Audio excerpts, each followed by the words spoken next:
Hey everybody, Nick here, and today I got a follow-up review for you on this little guy. This is the North Arm Knives Skaha. Many of you may recall this particular knife. Some time back I picked this exact knife up off of a buddy of mine because, well, honestly, it amazed me. It's a little inexpensive knife, like $170 was the price on this guy. Yet at the same time, it has a detent that is really, really good. It has an action that is smooth enough to rival pretty much anything out there in the knife market, including some of the big names, the Grimsmos and whatnot.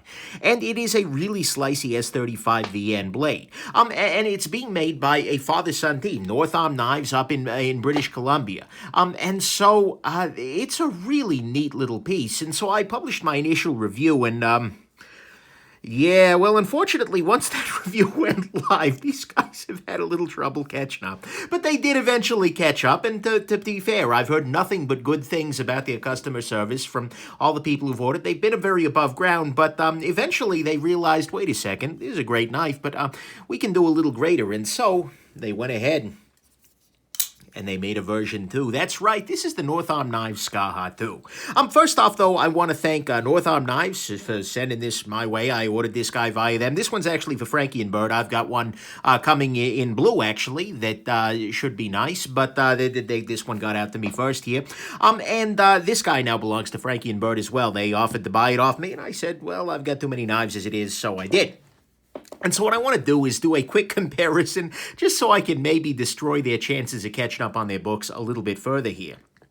So let's go ahead and look at the good changes and the not-so-good changes relative to the original from your North Arm Knives Skaha 2 here down in green. So on the good side, they have actually moved to a wait list now. It was borderline, like I almost feel bad for these guys. When my original review went live, their wait time slipped and slipped and slipped, and they deserve it because this is something really incredible, and I really hope that they can make a lot. But they've now moved to a model where you put yourself on a wait list, basically, and when they get to you, they'll contact you, you'll pay, case closed. It's a really honorable way to go about things, and it seems to be doing well for them because they're still able to make other things like kitchen knives, which, by the way, are very good. I may be destroying that too for them. But anyways, nonetheless, I've been using their kitchen knives. I bought a set after I got this guy because holy crap. But anyways, I like the fact they moved to a wait list. Next thing, on this guy originally, there is a little bit of detent play. A little bit of shake back and forth on this guy as you press on the detent tab. On the version 2, and in fact on most of the version 1s, that was an early problem, and this is an early knife. There is no sign of that at all. There is no detent play whatsoever, so that's great. Next thing, they continue to offer a bunch of different colorations. They have black, a natural G10, royal blue, orange, and green, which is nice. It's nice that you get some different options, and frankly, it's good to see a really higher end piece with that kind of optionality that isn't crazy expensive. That's good. Next thing, you can see they've changed the sharpening choil very, very slightly. They've gone from this little cutout to a wider sort of hole right down here, and you know what? It's fine. It works well. It's still a good sharpening choil. No complaints there. They have used a smaller flipper tab. I'll kind of close these knives up so you can take a look here, but the flipper tabs are actually markedly different in two ways. First off, it's a little bit smaller. This is a little bit less of a pocket pecker than the original, and that's kind of nice. But actually, more importantly, if you look at the sides of the flipper tab here, they have chamfered everything around, which means that even though it is still protruding, certainly, you get a lot less of a sharp edge on it than you did on this guy, even though there's still jimping, and they've even redesigned the jimping a little bit. I like the flipper tab on this guy a lot more than I like the original one, both for carrying and, frankly, for using. I think this is a really great flipper tab, and I'm glad they made that change.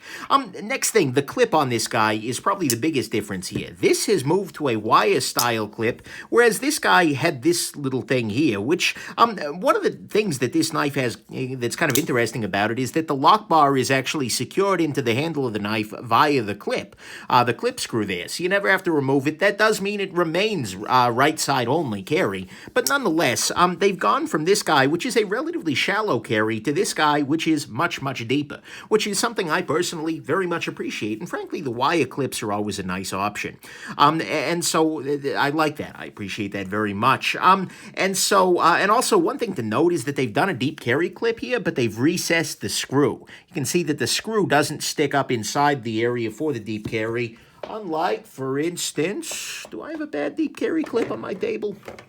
Amazingly, I don't. Wow, the universe has some justice. But anyways, they've done that really, really well. But then, of course, the big deal is, well, how's the rest of it? And honestly, it's the same.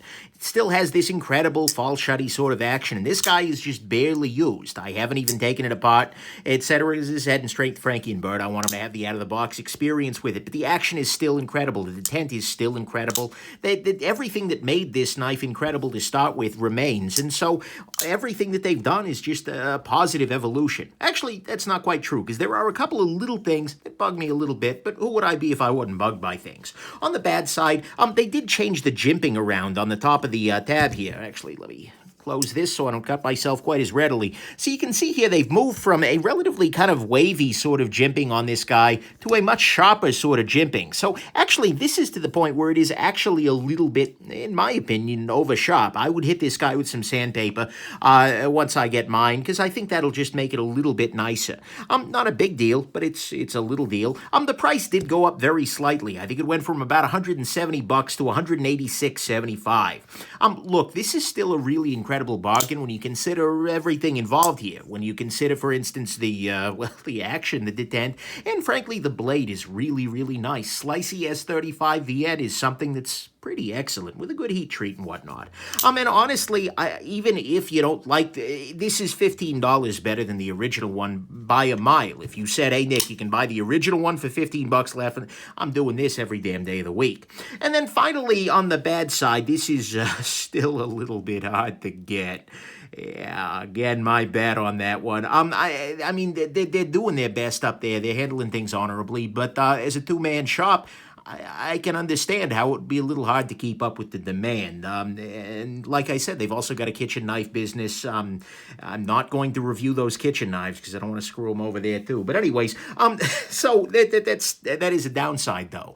You can't just walk into your local knife retailer or even order directly online from a reseller and get one of these guys tomorrow. You're probably going to have to wait, but it's worth waiting for. So anyways, final conclusions on the Skaha 1 versus 2. Honestly, it's still everything that made the Skaha incredible. This was a great knife, and this, too, is a really great knife. It's just the same great knife with a better clip, with a slightly better flipper tab. Actually, a markedly better flipper tab. A slightly different choil, a little sharper jimping, and a slightly higher price tag. If you're looking at this as, well, Nick, I bought a Skaha 1. How is it? What's the deal? You know, honestly, this is evolution rather than a revolution. I mean, the new one is nicer, but honestly, the old one's still great. And, you know, if you've got an old one, you've still got an incredible knife, and frankly, I don't even know that it's worth doing the upgrade. I did because I'm insane, but you may not be insane. But for everybody else who's thinking, maybe I should get a Skaha, you should probably get a Skaha. This is incredible, and the Skaha 2 is absolutely the best Skaha they've ever made, and the original one was pretty damn good too. So there you go. I have just doomed these poor people to even more Skaha making. I do feel bad about that, guys. But anyways, do pick one of these guys up. It's a really incredible piece still. And, yeah, holy crap. Keep up the good work there, North Arm. And have yourselves an absolutely wonderful rest of your day. Bye now.